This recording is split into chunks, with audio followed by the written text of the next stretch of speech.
basketbolisti viesos ar 89-73 pārspēja citu Stambulas komandu Anadolu Efes, kuras rindā šoreiz spēlē nebija pieteikts Rolands Šmits. Losandželosas Kings vārdsargs Antons Forsbergs atzīts par NHL aizvadītās nedēļas labāko spēlētāju. Pagājušajā nedēļā viņš 3 spēlēs atērija 96,4% metienu un arī aizvadīja sauso spēli pret Edmontonas Oilers. Otrās zvaigznes Golcotavas Sanatos vārdsargam Alinusam Olmarkam, bet par trešo labāko cītu Detroitas Red Wings uzbrucējs Dylans Larkins. Losandželosas Lakers uzbrucējs Lebrons James un Toronto Raptors uzbrucējs Brandons Ingrams atzīti par NBA aizvadītās labākajiem spēlētājiem Rietumu un Austrumu konferencē. James aizvadītajā nedēļā 4 spēlēs caur vairāko 24 punktus, iegūst 6 šāvumus un līdz 9,7 rezultatīvas piespēles. Ingramam 4 spēlēs caur vairāk 23, 25,5 punkti un 6,5 atlikušās punktus.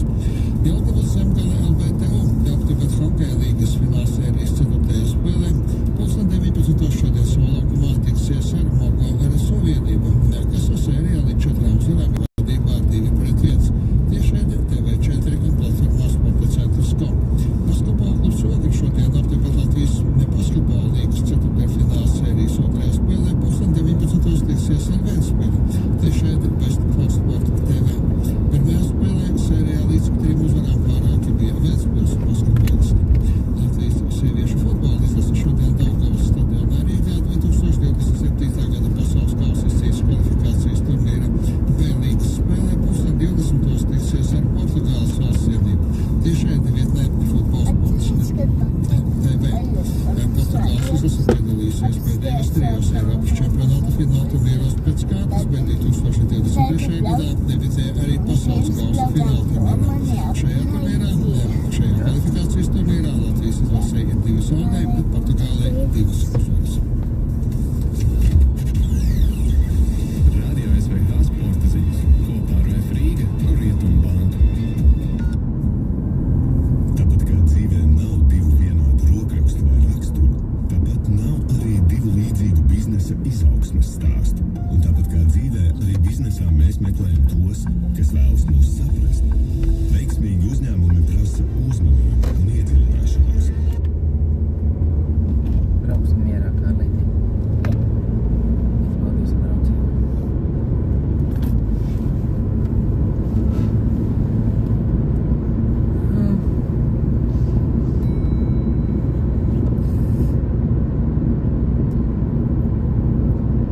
Čau, mīļā sirds. Ar Kārli braucam uz Talsiem pēc lietotām atceras riepām, salīdzinoši labām. Tad nomainīs, lai ekonomiskāka braukšana būtu sāka. Un vēl pīrāgi tādi, kad es 4:30 atmodos. Tā, labi, bet tu izskatās, ka labi šņāci mīlīgi gudēji. Kā pusītī paciņas kaķis ir izēdis, gan jau tev prasīs otru pusi. Čau! Bučās mīlām! Kādi? Jā.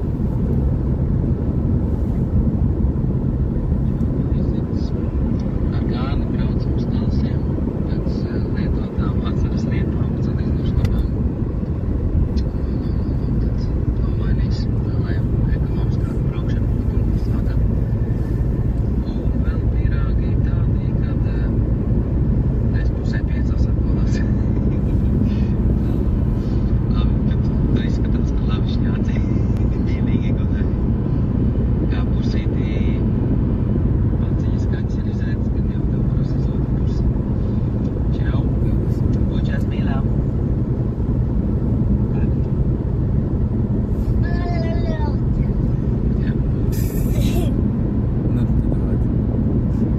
Tad šī fanējām.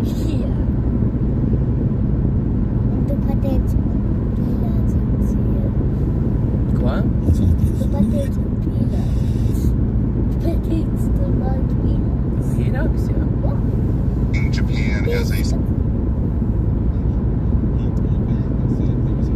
destroy Japan's military power. What President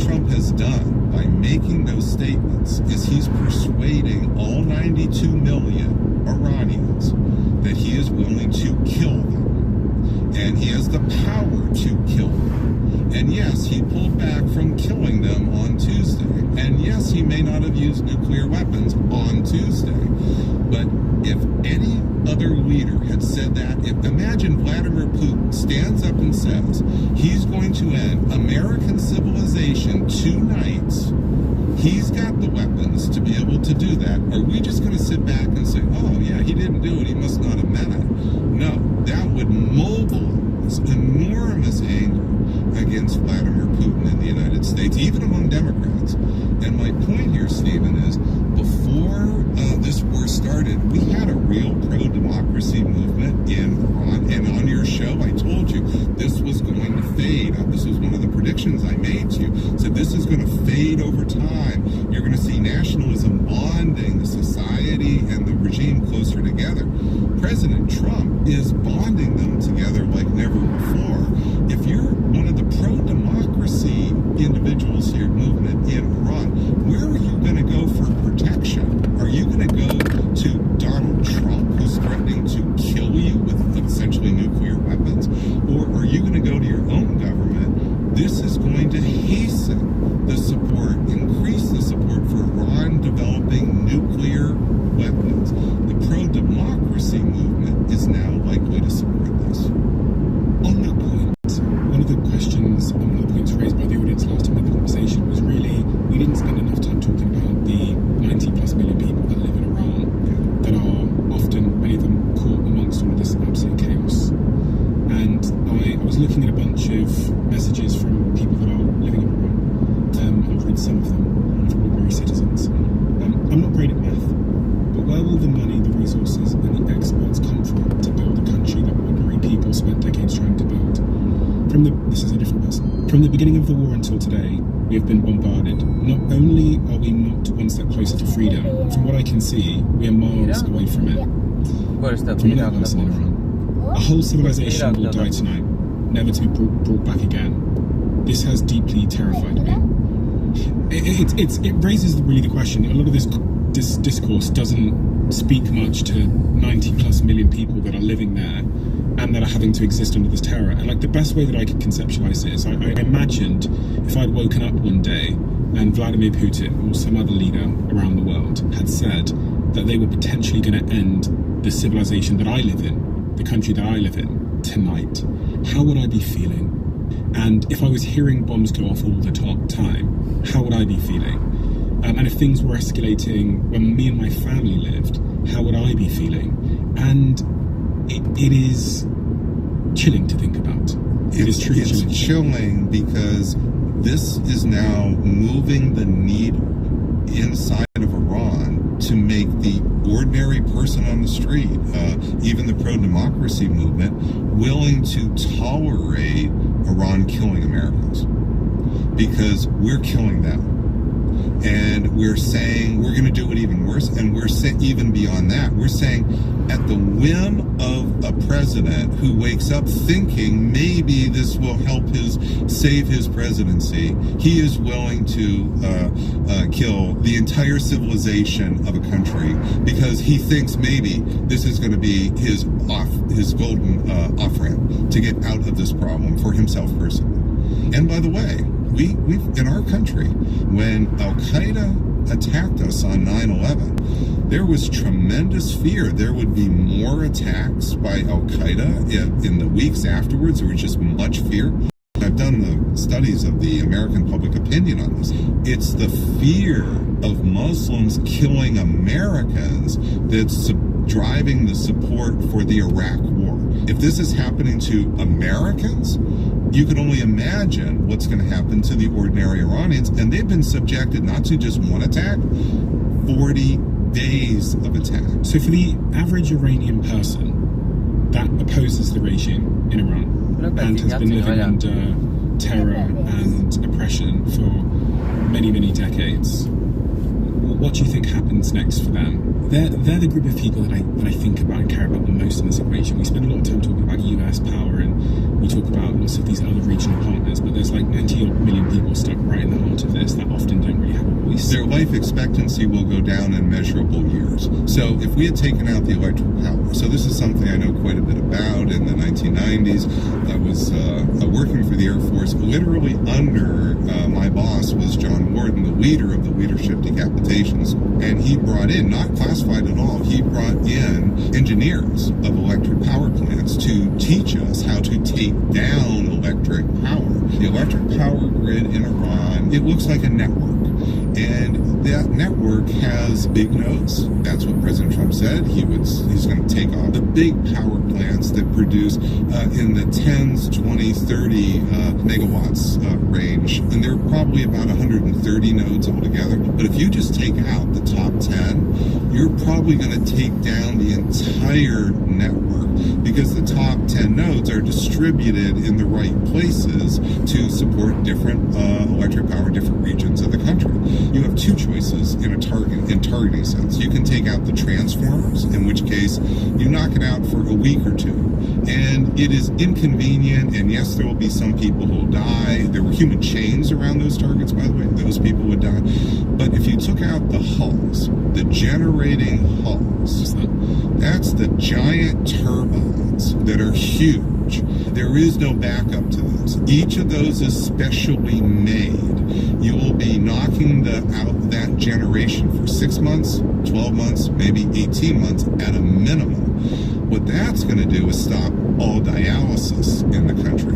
That's going to stop all the heart surgeries and other life-saving surgeries that are going to happen in the country. It's going to take out all the food refrigeration.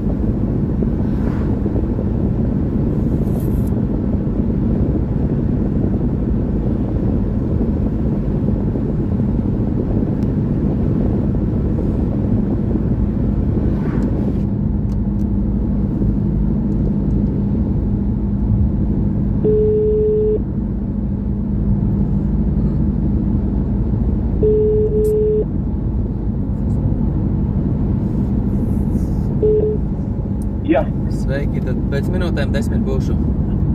labi, ok, tūlīt tās gaidīšu, jūs tur pie balta motora, metāla konteineris tur var piebraukt apsāties. Labi, skaidrs, paldies. Jā.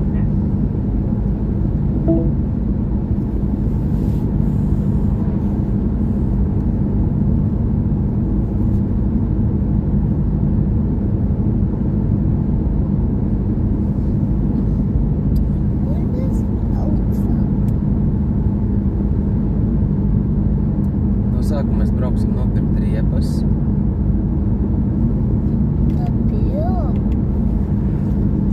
So Kā pīrāgi vajadzēs? Tu jau olnējā pēc. Kā pīrāgi tu olnēs pēc? Tu aizmirsi?